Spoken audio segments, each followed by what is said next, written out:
It's amazing how quickly your whole life can change. The Animorphs books! This isn't real, Cassie whispered. This isn't real. Come on, this show is about an alien invasion. The kids touch the cube and gain the morphing power. They're like evil, sentient raptors. Ah! I really dislike this MacGuffin. It feels a little too J.J. Abrams mystery box to me. Cursed by their own foot-related hubris! Andalite! Shunk.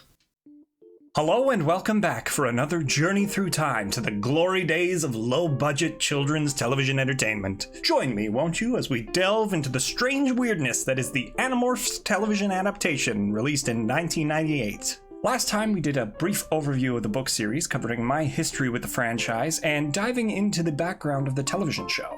Now, if you haven't actually seen the first video, you might want to pause and watch it now. The link is in the description below. Don't worry, we'll wait for you.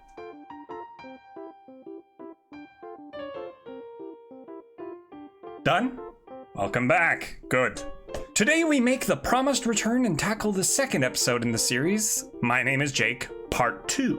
I don't want to bore you with too much preamble this time, so why don't we just jump right in and get right to it.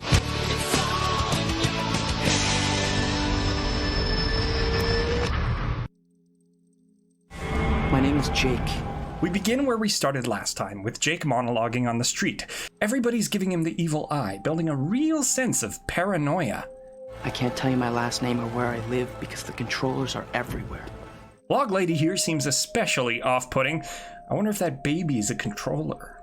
This sequence raises a question, one that was brought to my attention by a viewer of the last video. Now, at the beginning of episode 1, Jake says, Half an hour ago, I was just a regular kid. Not anymore.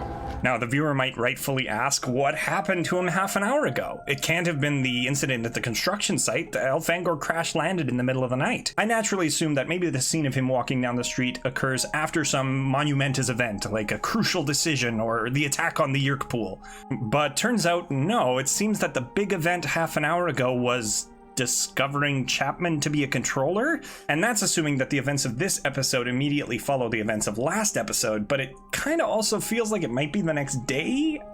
I think what we have here is some sloppy writing. The first episode wanted the monologue to sound more impactful and dramatic, but picked a really poor way to implement it with the half an hour ago conceit. Anyway, Jake follows some cops back to the site of the crash and discovers a controller work crew cleaning up the evidence. At first I wondered why Jake was being so careless by returning to the scene of the crime, so to speak, until I remembered the awful MacGuffin from that first episode, the mysterious Andalite disc. Guard this, Tobias, with your heart and your soul. I have to get it! Now, the disc, unfortunately, is going to be kind of the focal point of this entire episode, so if that little diversion from the book bothered you as much as I did, buckle up and hang on for the ride. We cut to Cassie's farm. I say farm, but really it's the town's wildlife rehab center, where her parents look after sick animals for the community and the local zoo. Tobias is already there, acting kind of weird as usual, and the rest of the gang starts assembling in the barn. It's there that Tobias shares a significant moment with a certain red-tailed hawk. Wow, he's beautiful. His mother was shot by a poacher. We hatched him and raised him. I'll bet he misses her. He probably never even knew her. Oh, foreshadowing, I love it! The team begins breaking down the situation, trying to come up with a plan. Jake grills Tobias about the missing disc. That disc that Elfangor tried to give you, do you have any idea where you might have dropped it? I didn't drop it. I never even touched it. Yeah, we remember. The group tries to figure out what to do about the disc and the bigger problem of the Yerk invasion. Everybody but Cassie, who's notably absent, until it's revealed she's already tried out her morphing power on a horse. She better not flake. Hey, who are you calling a flake? It's here we also learn about Thought-Speak, the telepathy they can use when they're in morph. Cassie? Yeah, it's me. It's amazing. Man. Really? No, she's lost. Kind of a weird assumption to make, Marco. I mean, you literally just heard her voice in your head, too. Cassie demorphs, which takes us to another discrepancy between the book and the show, which is the ability to morph clothing. In the book, they never really learn to morph things like proper clothes and shoes. They always have to resort to these skin-tight outfits. For whatever reason, morphing just doesn't agree with things like sneakers. As a result, they all have to wear some kind of leotard or tights or skin-tight biker shorts, that sort of thing. I really don't mind the change here though, especially for the medium. It'd really slow down the pace of every episode if anytime they wanted to morph they had to find a phone booth to duck into. Plus, the idea of the morph suits never really made any sense in the book either, according to the established science of morphing. I feel like Applegate and Co. only included the idea of the morphing clothes in the first place to avoid the nasty problem of your teenage protagonists getting naked anytime they wanted to do something cool. Marco! No! The Animorphs all get pretty grossed out from watching Cassie demorph, but she starts expounding about how wonderful it was being a horse. Everybody else decides they want to try it. Rachel morphs into a cat and struggles to control the feline brain. Rachel, are you okay? Don't bother me. I feel very, very cool. It's then that Marco has a small meltdown about the whole situation. He has reservations about going to war with the Yeerks, and rightfully so. His mom recently went missing, presumed dead, and his dad's been in a depression spiral ever since. If anything were to happen to Marco, his dad might never recover, or worse. Just as in the book, Marco's reservations here are completely justified, if a little more awkwardly delivered. You saw what happened to that Light. Don't you get it? This is for real. But the gang talks him down, explaining that his morphing power may be the one thing going forward that could keep him alive. So he gives it a try, deciding to do his own first morph into a rat after some quite hilarious peer pressure. I can't do it. I dare you. Give me that stupid rat. This sudden trio of morphs is a bit rushed, but I understand why it's necessary. They're trying to get a lot of exposition in here, not only how the DNA acquisition works, but also the idea that the animal brain can often overpower the human one if you're not prepared for it. This is evidenced when Rachel the cat tries to eat Marco the rat. The scene isn't without some awkward moments, though. We just have to learn how to focus. It's not easy. No kidding. I just wanted to sink my teeth into your soft, furry rat neck. That's what all the girls say. Yikes. So far, we're only about halfway through the episode, and the plot really hasn't moved much, but I understand why. It's hard to fit such high-concept sci-fi ideas into a 30-minute time slot without the pacing suffering at least a little bit. It's clunky, but it definitely works. What definitely doesn't work is what's about to happen next. The team realizes they've all morphed except Tobias in one of the show's first genuinely laugh-out-loud moments. All right. We've all done it. Hold on. Tobias hasn't. I forgot about Tobias. Sorry, Tobias. And here's where the show really starts cheesing me off, specifically with its treatment of the character of Tobias. When I first read the books as a kid, my favorite character was Marco. He was the funny one, the cool guy, everybody's favorite. Plus my brother's favorite was Jake, and we weren't allowed to have the same favorite character. It just, that's the rules when you have a brother. But then I got a few years under my belt, entered puberty, and discovered my appreciation for the angst. And suddenly, Marco wasn't my favorite anymore. Tobias was. I have Tobias's character arc burned into my brain. From the very beginning of the book, he's the best character. He's the first of the Animorphs to fully commit to stopping the invasion. He's the first one to try the morphing power. He's the one who gets the entire Animorphs ball rolling. From the moment he meets Elfangor, he's the most eager to fight the Yeerks, and that's probably because he's arguably got the least to lose. His parents are mysteriously dead or absent, and he's been bullied and picked on since birth by his caretakers and schoolmates alike. The first thing we hear about Tobias is that he got his head shoved in a toilet by a bunch of bullies. And despite this, the second he's given an ounce of any power, he's determined to use it to help other people. Tobias has been dealt a shite hand since before he was born, so it makes sense that when he finally gets superpowers, he wants to use them to help those who can't help themselves. All of this is to say that of all the Animorphs, Tobias was the first to commit to the battle, and arguably the first to really sacrifice for it. Which makes this episode's treatment of him all the more galling. Not only does Tobias not get to be the first to morph anymore, an honor unceremoniously given to Jake in an action scene, but now everyone else on the team decides to morph before he does. He also sits out on all of the discussion about the threat they face, barely offering a word edgewise. The show even seems to forget about Tobias's troubled home life for a minute when Marco goes on a tear about his own situation. You don't even know what reality is. Nothing bad's ever happened to you. You have this perfect family.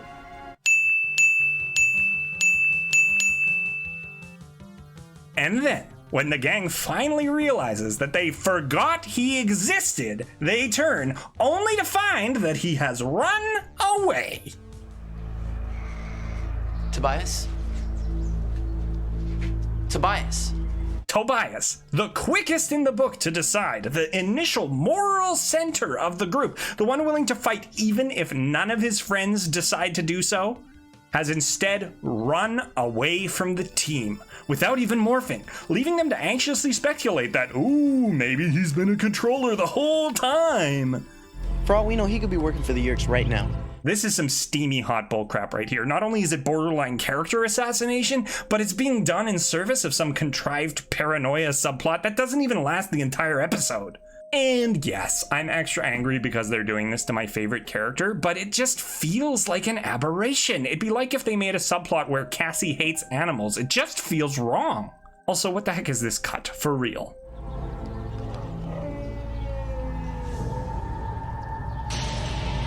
What could he have done? But enough of this ranting, on with the episode. The group appoints Jake as their unofficial leader, and he decides priority 1 should be the Andalite disc. They disperse to make a plan for the evening.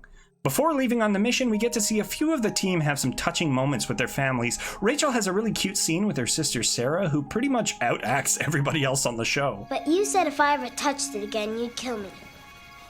How come you're giving it to me? I don't know. I guess because you're my little sister. Where are you going?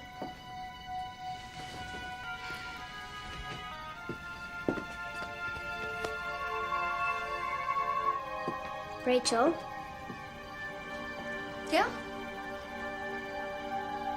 What's wrong with it? She's hilarious, adorable, and I hope she shows up more.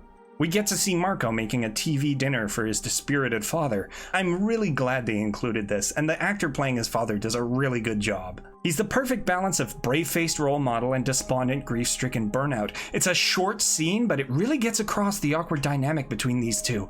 The dread behind the dad's eyes at something so simple as the sound of a door knocking really shows you that this guy is in a very bad place. Yet the way he talks to Marco also shows how much he loves his son and that he's really struggling with the fact that he's dropping the ball as a parent. Hello?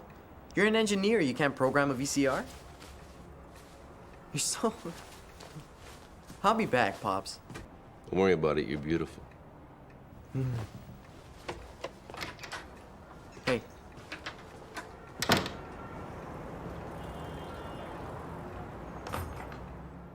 See? My heart! Oh! There's a lot packed into this little scene. It's completely in line with the characters, and I love it. Also, there's this joke, which is just a nice touch. I mean, the guys are doing kind of a scavenger hunt. Oh, that's too bad. They're going to be showing the original Invasion of the Body Snatchers. Have I mentioned that I really like corny jokes? The gang minus Tobias assembles at the construction site where the controllers still haven't cleaned up all the evidence. Chapman is there, increasingly PO'd. But am I the only one here who can see this Hork-Bajir footprint? Rachel morphs into a cat to find the disc, but you wouldn't know it without the sound effects because we don't even catch a glimpse of the morph this time. The camera just lingers on the reaction shots I've been watching. The low budget is really starting to catch up with the show, and it's a real shame. Rachel goes in with her cat vision to find the disc, and based on the camera shots, she gets really close. It's worth mentioning that in the context of the show, the controllers are still really nervous that there might be Andalite survivors. In the book, they don't really start to think that until the actual attack on the Yeerk pool. These controllers should be a lot more suspicious of a cat hanging out a mere meter from their feet. But Rachel spots the disc and the group launches into their plan. I found it. Chapman's practically standing on it. We've got to move fast. Okay, I'll help Cassie with the paint. Marco, you ready? Yeah. When I give the signal, go. Paint? A boombox? What the hell kind of Home Alone shenanigans are about to ensue? Marco runs off and sets up the boombox in a pipe. It plays some kind of engine sound effect amplified by the shape of the piping.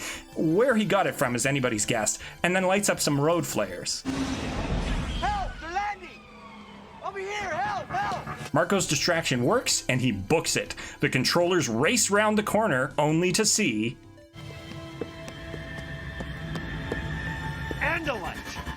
The controllers charge after Cassie and Horse Morph. Say that 5 times fast. Horse Morph, blah, blah, blah. The controllers run after Cassie and Horse Morph, and Jake charges in Dog Morph to grab the disc while they're distracted. Chapman notices, though, and traps Jake and Rachel in the same pipe from last night. Over here! I've got 2 of them! I smell a promotion. Unfortunately for him, a hawk swoops out of nowhere and dive bombs him. Yes! Tobias finally joins the fight. He'd surreptitiously acquired the red tail DNA and rushes to the rescue. The team escapes, regrouping in the woods, but not before we find out what they needed that paint for.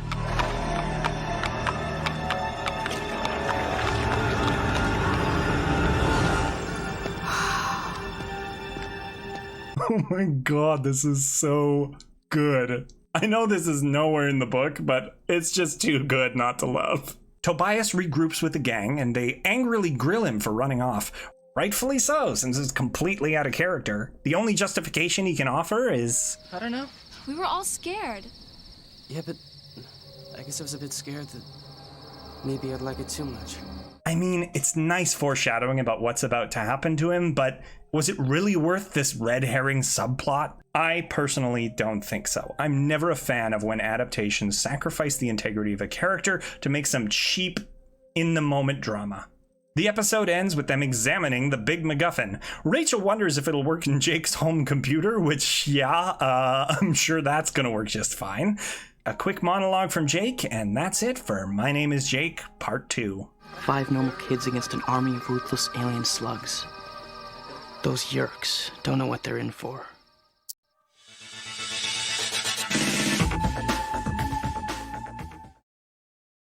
I don't know why, but when I began this project, I sort of assumed they were going to put the entire plot of the invasion in the first 2 episodes, like a proper pilot. It seems like the smarter decision from a network perspective. Normally, I'd be really glad that they're taking their time with it like this. I think the stories really do lend themselves to longer form storytelling. I think a 3 or 4 episode arc would be perfect, and indeed, according to my research, the invasion story arc does conclude at the end of the following episode.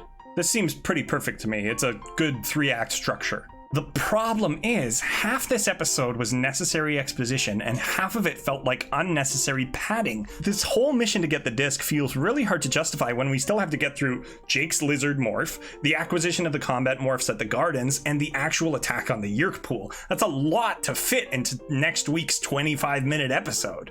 And that's assuming they exactly follow the plot of the book and don't diverge from it completely like they've been doing so far. It almost feels like they're stalling for time, like they're worried about running out of book material, but by the time the show debuted, there were already 15 Animorphs books on store shelves.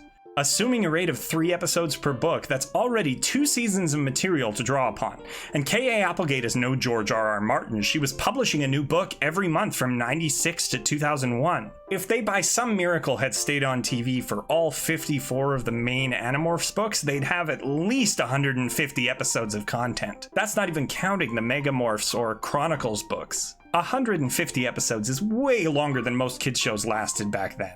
By comparison, Reboot, another popular sci-fi show for kids at the time, only lasted 48 episodes. There was never any concern about running out of book material, so why the apparent urge to pad the runtime?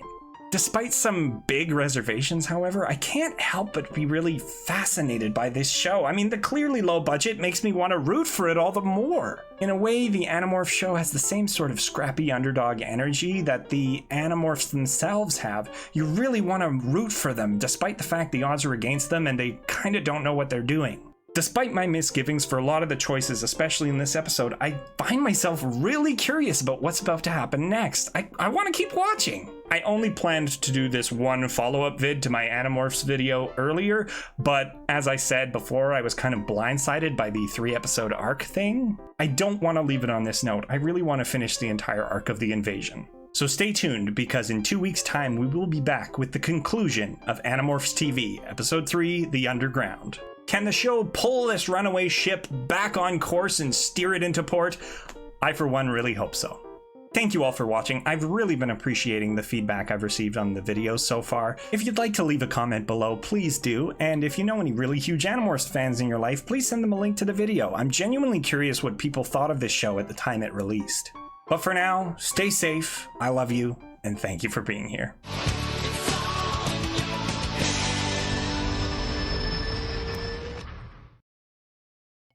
Hello again. I just want to talk to you for a minute about our free Patreon. We're still a fledgling channel here, so I don't really feel super comfortable asking you for your money yet.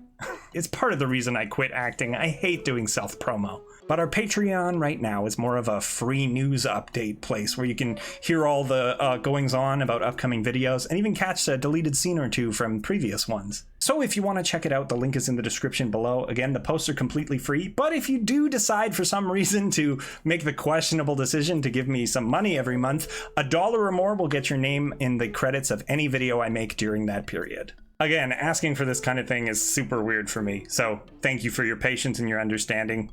Please don't hate me. Thanks again for watching, and we'll see you next time.